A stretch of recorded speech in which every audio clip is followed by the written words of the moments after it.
to another installment of the Deep Dive series as part of the 30th La Jolla Conference.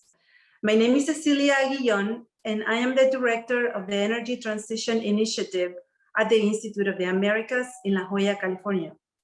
Today's Deep Dive will focus on electric vehicles, batteries, and rare minerals. Our guest speaker is Andrew Miller, Product Director at Benchmark Mineral Intelligence, a price reporting agency focused on batteries and the supply chain for electric vehicles. Andrew, welcome, and thank you so much for being with us today. I met you a couple of years ago. You came to the 2019 La Jolla conference in Southern California, and you gave a presentation that where you said that a battery arms race had already started. Well, in the global effort to decarbonize energy and transport, we have seen car companies make announcements about making vehicles or turning from fossil fuels to electric vehicles. So that means that you are very busy these days, and we would love to hear from you. Where are we in the arms race? So we're where I think is an inflection point really in this arms race. We have, over the past 2 years since I presented at the previous event, we've now got over 200 of these mega factories, which I talked about a couple of years ago. Now over 200 of these factories in the pipeline with a combined total capacity of over 3 terawatt hours. So a massive increase on a market which last year was in and around 200 gigawatt hours. So you see there's huge scale being built up, and all of that is really in response to, firstly, on the industry side, you continue to see major automotive OEMs coming out with significant electrification plans, which is obviously going to boost the EV outlook over the coming years. But I think importantly as well, you've also seen a lot of governments around the world sort of double down on their clean energy, or specifically on their EV targets over the coming decades. And all of that, you know, with the industry momentum being coupled with the policy momentum, really means that it's pushing forward the whole supply chain. And the first step up that supply chain is what's happening at the battery cell production level. And that's why we've seen such significant investments over the past few years. But this certainly isn't the end of that trend. Every other step in the supply chain prior to battery cells is going to have similar investments, tens and tens of billions in each step of the supply chain to provide the foundations for this future EV growth. So we're very much at an inflection point in the battery arms race, and an exciting new chapter in the move towards electrification. So how long do you think it's going to be before we can get to 100% EVs? So where we just move away from fossil fuel, given that, you know, we have issues with mining and the commodities and the products that we need. How realistic is this 100% goal to electrification? I think 100% is still some way off. You know, where we're anticipating this year, and this has been already a very significant year for EV adoption growth, but we're anticipating global penetration of around 4% this year. Now, as we go look into the future, I think, you know, there's a number of hurdles which have to be overcome. As I was talking about, a lot of these plans at the automotive level are still a number of years off. It's only really now that we're starting to see the big automotive OEMs start to introduce these new electric models. And at the moment, it's a small part of their portfolio of what they offer, right? They still have a huge offering of combustion engine vehicles for the majority of their sales. So firstly, you need the response there.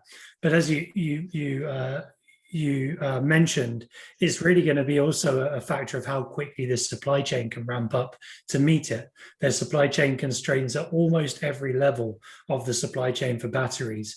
And that's a function of the fact that a lot of these batteries are very dependent on critical niche minerals and metals, which aren't at the scale today to absorb or to ramp up to meet this huge demand growth. You're looking at for, anywhere from sort of 5 to 10x growth for each one of the key raw materials in the supply chain over the coming decade.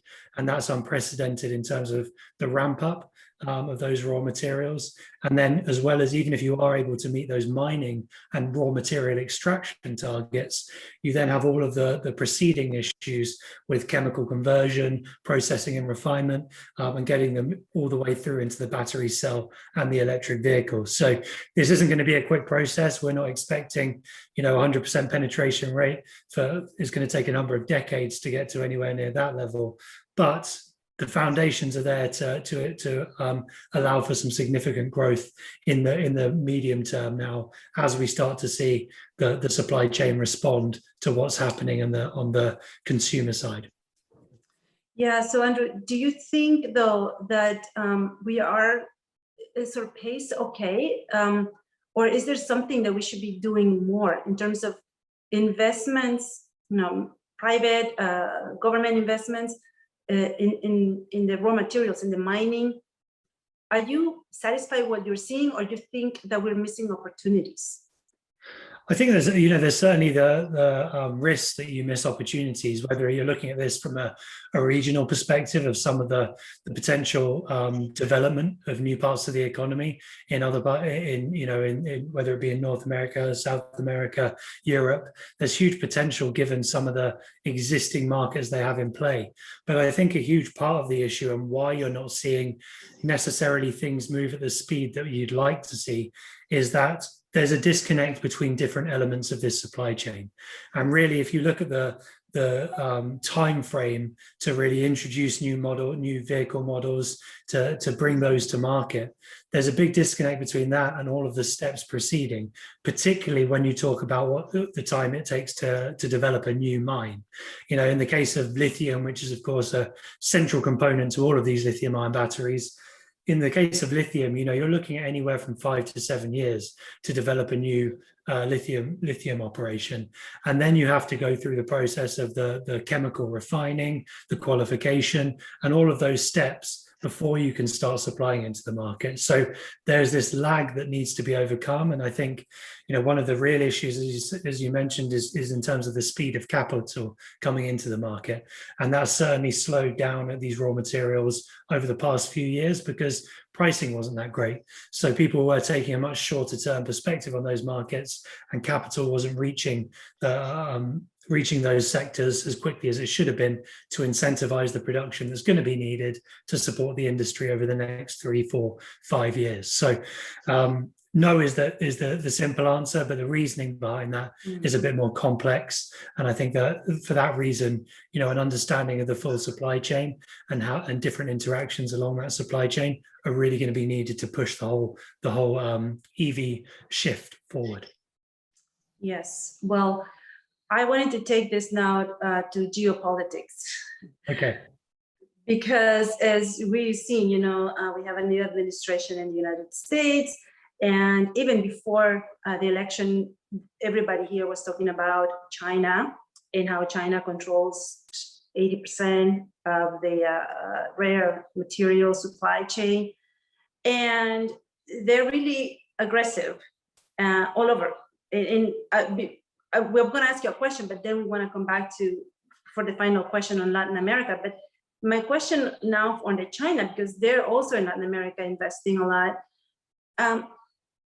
Is the US too late, or do you see perhaps a cooperation, US, EU, Japan, and maybe North Korea to kind of reduce that, undermine a little bit the leadership that China has gotten in this space? Yeah, so it's undeniable that China's taken a significant lead in this space, but that's not to say that by any stretch, North America or any other part of the world has really lost out. this is going to be a multi-decade process, the build out of this lithium ion economy, from all steps in the supply chain to all areas of technology and where the future of battery technology goes. And there's not to say that just because China has a leading position in the supply chain today, that will always be the case. You know, we've seen a significant push towards, even just in the last 18 months to 2 years, a real push from those end users to incentivize more localization of the supply chain. Now, that isn't going to happen overnight. It takes time. It takes time to develop all of these steps, and it takes time to develop a integrated approach where developing new capacity at one step in the supply chain can actually be supported by the preceding steps in the supply chain. But what I would say is that I think there's a huge opportunity here with the steep growth curve that we're facing over the coming decade. It's increasingly going to be that China might not necessarily want to keep supplying some of these raw materials and these intermediate products to the rest of the market. It wants to capture as much of the value-adding process as it possibly can. And while that is a risk, I think you also have to look at China as a bit of a template to what can be done. When you talk about China controlling 80% of the raw materials supply, that is true, but where they're controlling a lot of that is at the refining step. It's not necessarily that they have the mining operations domestically to support that. If you look at the whole supply chain, China probably controls around 25% of the mining step in the battery supply chain, but 80% of the refining.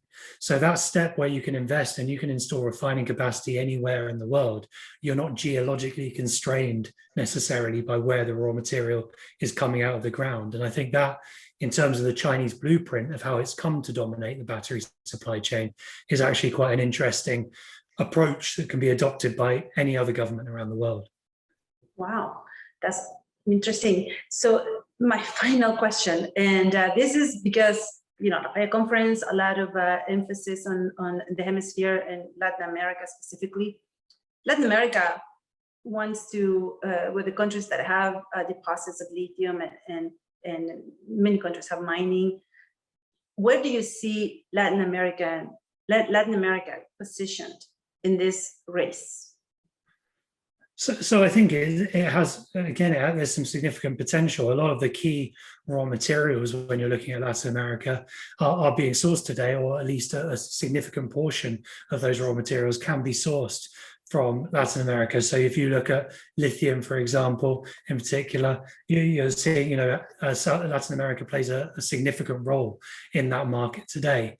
But I think that, what sort of held some of that development back over the past few years is you have different maybe policy environments in different in different areas of Latin America, which maybe haven't always pushed forward the development of those resources as quickly as possible. So I think, there can be a lot more of a coordinated approach to develop things from a resource perspective. But also, like I was saying, that it's important, I think, for any part of the world as they build out their lithium ion supply chain, is that if they can have a controlling stake at one step in the supply chain, then that's brilliant. But it's about building all the links in the supply chain together. So, just as China doesn't want to just be producing a raw material for the rest of the world, it wants to be doing that refining, that anode and cathode production, the battery cell production itself, and capturing more of the value. And I think that's something that you can hopefully see a lot more of in Latin America in terms of the development of this supply chain, because as they do have the geology and they do have some significant potential at the mining level, then building out the next steps in the supply chain to support that is a real opportunity. Wonderful. Thank you so much for giving us the update, and I'm sure and hope to see you at the next La Jolla conference in person this time. Thank you so much, and thank you everyone for joining us, and we'll see you soon. Thanks, Cecilia.